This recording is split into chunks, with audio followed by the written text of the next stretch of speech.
Mais là qui ne me croit pas, je pense que j'ai abusé de cette parole.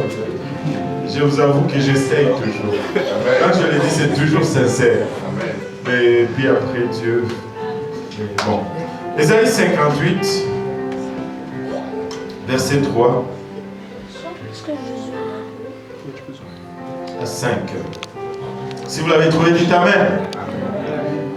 Que nous sert de jeûner?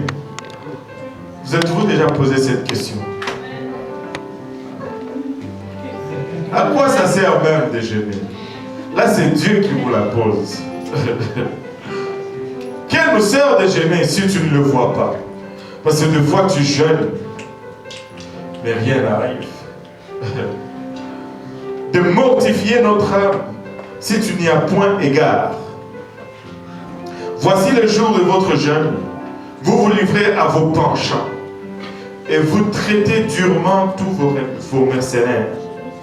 Voici vous jeûnez pour disputer et vous quereller, pour frapper méchamment du poing. Vous ne jeûnez pas comme le veut ce jour, pour que votre voix soit entendue en haut. Nous jeûnons pour que notre voix soit entendue en haut.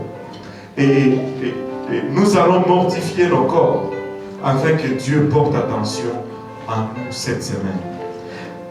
Verset 5 nous dit: est-ce là le jeûne auquel je prends plaisir?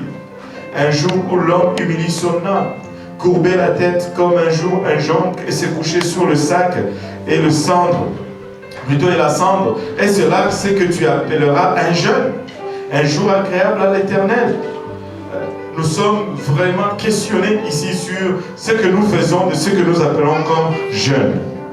Et il dit: voici le jeûne, au verset 6, voici le jeûne auquel je prends plaisir. Le jeûne auquel il prend plaisir, il détache les chaînes de la méchanceté. Il dénoue les liens de la servitude, renvoie libre les opprimés, et que l'on rompe toute espèce de joug. On va regarder ce passage aujourd'hui d'une autre façon un peu. Prions tous ensemble. Seigneur Jésus-Christ, merci encore une fois, Papa, pour le privilège et l'honneur d'être là, dans ta présence, devant ton peuple. Père, nous te prions, Seigneur, que tu étends ta main sur nous aujourd'hui. Tu nous fasses don de ton onction, Papa. Nous avons besoin de toi, Seigneur. Nous prions que tu nous oins aujourd'hui, Seigneur. Père, que tu nous permettes de partager cet oracle sans crainte ni faveur ni hésitation, Papa. Ne regarde pas nos défaillances, Père. Regarde plutôt ta miséricorde aujourd'hui. Et fais-nous don encore une fois de ton onction, Seigneur.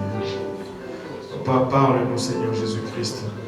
Et que nos cœurs, Papa, soient prompts à recevoir, Seigneur, cette parole comme source de vie, Seigneur. Et tout ceci pour l'honneur et la gloire de ton nom. Nous te prions avec action de grâce dans nos cœurs, au nom de Jésus. Nous disons tous au nom de Jésus. Alléluia. Pouvons-nous battre nos mains avant de nous asseoir?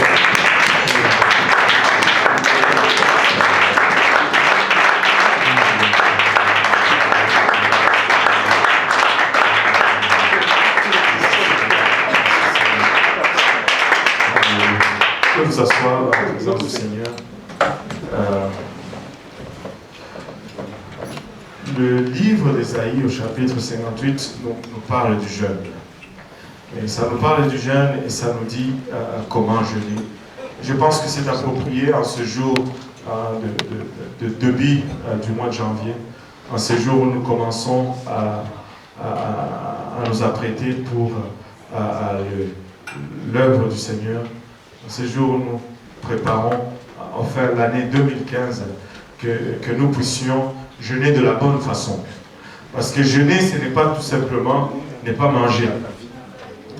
Il y en a plein qui font cela dans le monde, qui veulent garder leur minceur, qui ne vont pas manger. Et ce n'est pas ce que nous sommes en train de faire ici dans la maison de Dieu. Amen.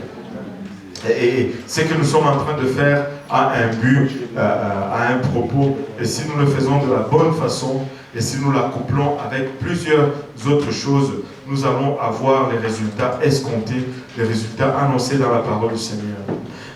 Ésaïe 58 commence en disant ceci: crie à plein gosier, ne te retiens pas. Élève ta voix comme une trompette et annonce à mon peuple ses iniquités, à la maison de Jacob ses péchés.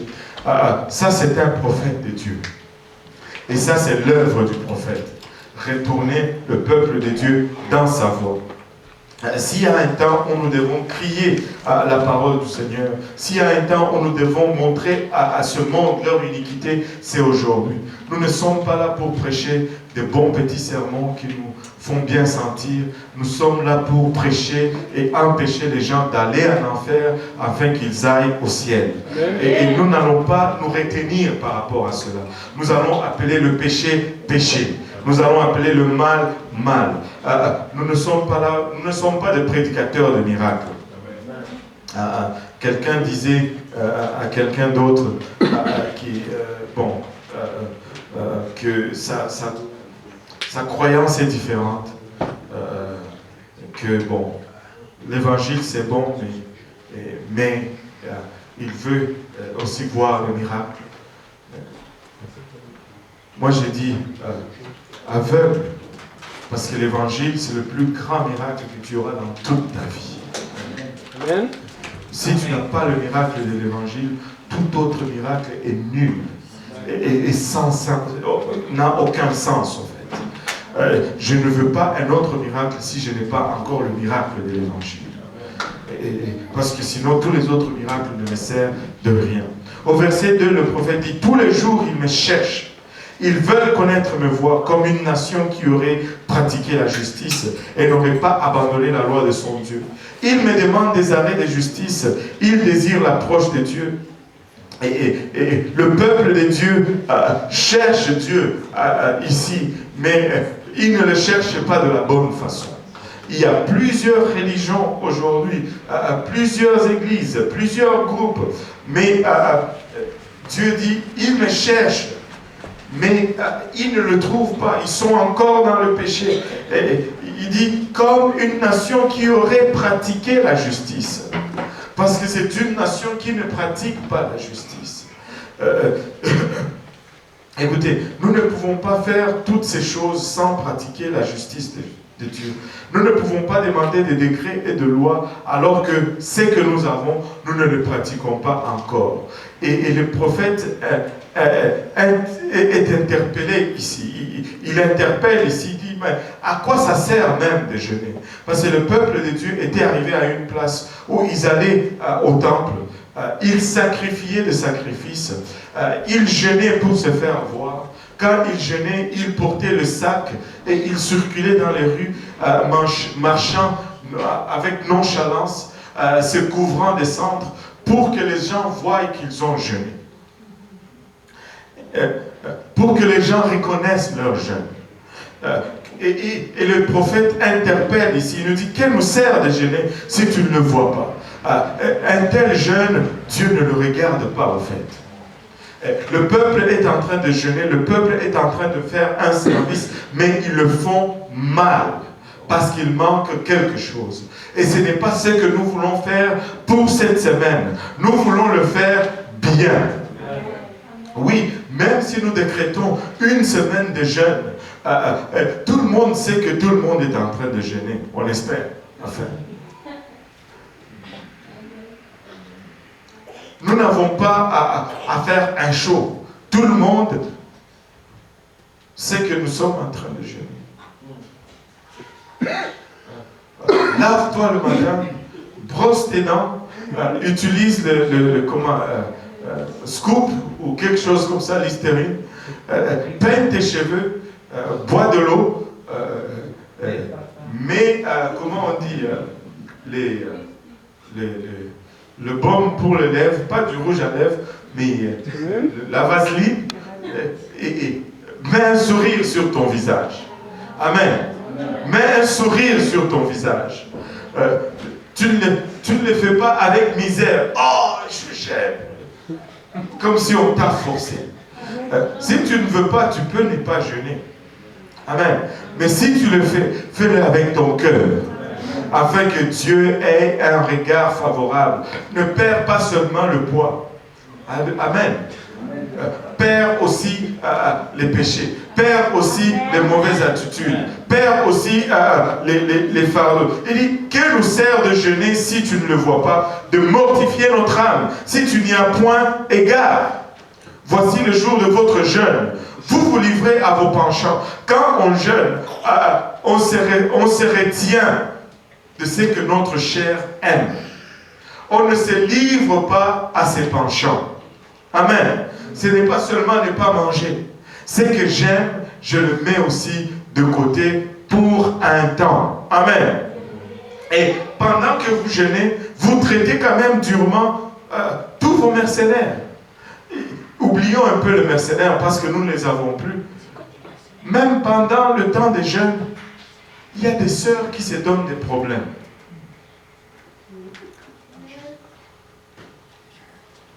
Parle gentiment. La gentillesse ne coûte rien. Si tu es gentil, ça ne te coûte rien. Amen. Sois agréable. Souris. Réponds agréablement.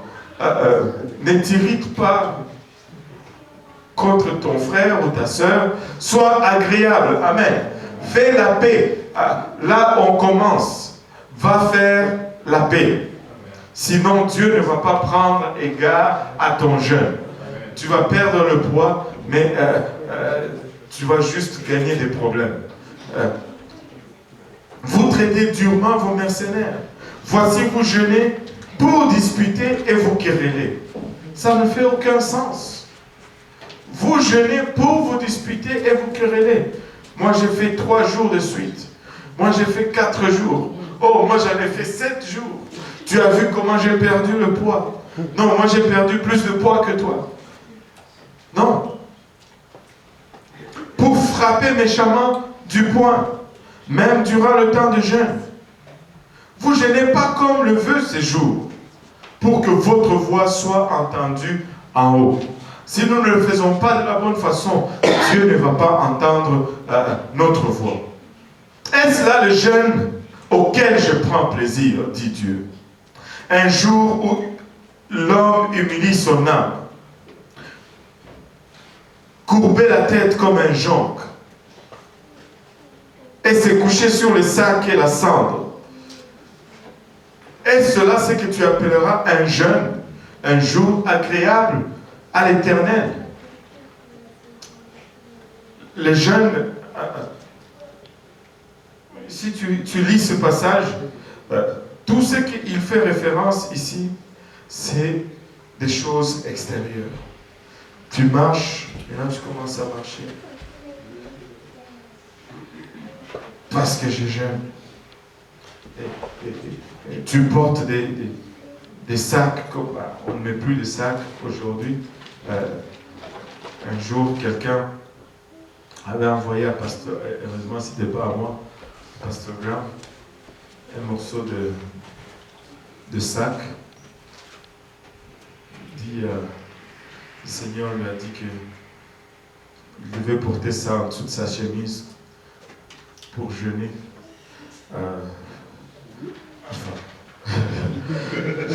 Je sais pas. Je sais pas, mais je veux juste jeûner et prier. Je ne veux pas avoir à m'écrater.